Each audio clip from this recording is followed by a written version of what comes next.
समय मौजूद हैं हनुमंत जीव आश्रय। जैसा कि आप पीछे देख सकते हैं, हम हनुमंत जीव आश्रय के बाहर मौजूद हैं, जहाँ पे जानवरों का इलाज किया जाता है। जो जानवर रहते हैं, जानवरों का उत्थान के लिए यह संस्थान बनाया हुआ है।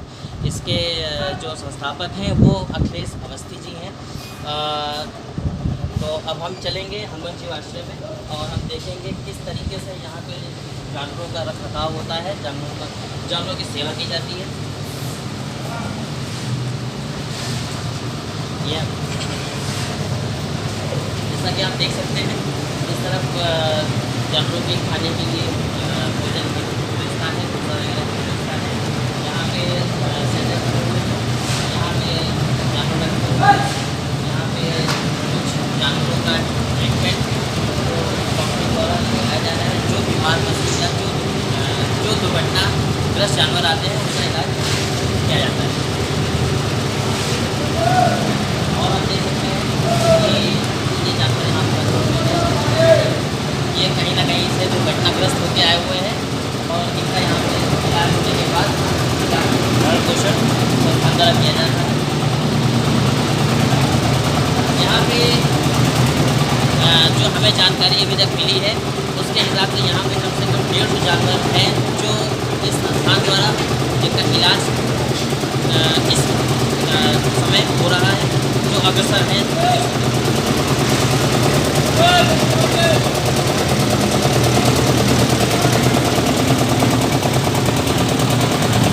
यहाँ पे भी देख सकते हैं कि जानवरों का इलाज होता है। एक टूटा हुआ है, उसका फ्रैक्चर पट्टी वगैरह किया गया है। और यहाँ पे हम देख सकते हैं, यहाँ पे कई सारे उससे भी यहाँ का जो चारा पानी दवाई है उसकी जो पूर्ति की जाए। दादा, लगभग कितने वर्ष हो गए होंगे इस संस्थान को चलाते हुए आपको? हनुमंत जीव आश्रय जो संस्था है, इसका नामकरण हुआ, उसकी शुरुआत वर्ष 2016 में हुई। लेकिन इससे पहले हम सड़कों पर और जिला पशु चिकित्सालय में पशुओं को रखकर उनका इलाज करते थे, उनका चारा पानी करते थे। जैसा कि हम जानते हैं कि यहाँ पे पशुओं का इलाज भी होता है, पशुओं का पालन पोषण भी होता है।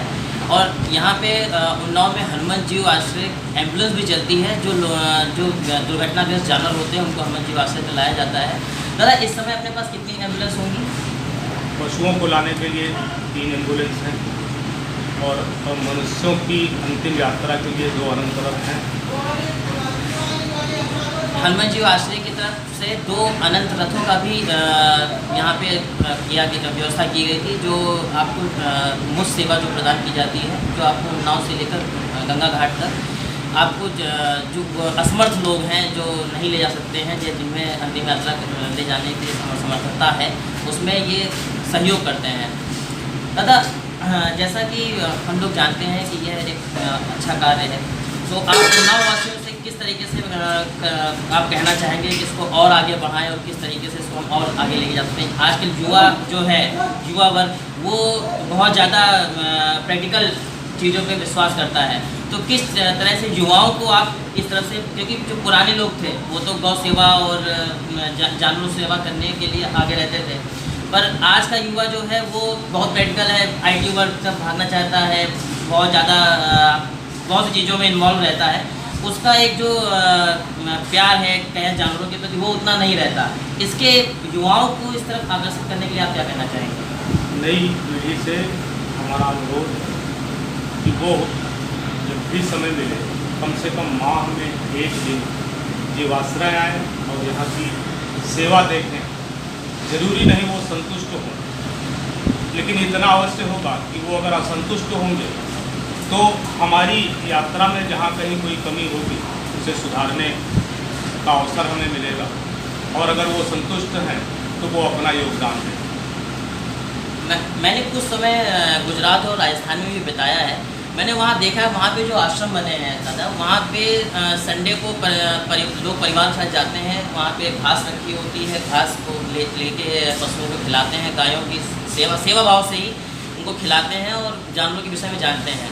वहाँ का कल्चर ऐसा है कि लोगों के पास इतना टाइम नहीं है, या बच्चों ने कभी गाय भैंस देखी नहीं है, वो बाहर शहर के बाहर जाके मुंबई की बात करें तो आपका मुमरा देवी या इस तरफ और बाहर बोरीवली की तरफ निकलिए तो वहाँ पे चट्टे बने हुए हैं, बड़े बड़े 100-200 गाय भैंसें रखी हुई हैं। तो लोग संडे को एक कल्चर है, वहाँ पे लोग बाहर जाते हैं, वहाँ पे वो लोग भैंसों को गाय दिखाते हैं। तो वो छोटे छोटे बच्चे वो मम्मा wow this is buffalo type वाली फीलिंग आती है। तो ऐसा कल्चर हमारा नहीं है। हम हमेशा शुरुआत से ही पशु प्रेमी रहे हैं। ये उत्तर प्रदेश एक देश में अच्छा स्थान रखता है दुग्ध उत्पादन वगैरह में। तो दत्ता ने जैसा बताया कि युवाओं को यहाँ इसके प्रति बहुत वो रहना चाहिए, बहुत उत्सुक रहना चाहिए और प्रयास करते रहना चाहिए कि पशुओं के प्रति प्रेम भावना और सद्भावना बनी रहे। और दत्ता हमने जानते हैं जैसा कि आप हमेशा से किसी भी प्रोग्राम हो उसमें कविता जरूर कहते हैं। हमें चाहते हैं कि राष्ट्र की बात चैनल पे आपका एक थोड़ा सा छोटा सा इंटरव्यू चल रहा है, तो कुछ एक कविता पशु के ऊपर प्रेमियों के ऊपर जो आपका हनुमान जी वास्तव है उसके ऊपर एक जरा कहते हैं। 4 पंक्तियाँ हैं। यदि बदलनी तुम्हें ये दशा है तब तो प्रतिदान देने पड़ेंगे, देके सम्मान सबको स्वयं तुमको अपमान लेने पड़ेंगे। भागती भीड़ को मत निहारो, खुद को देखो कहाँ तुम खड़े हो। ये न जाना तो क्या तुमने जाना, बेवजह मत कहो के बड़े हो।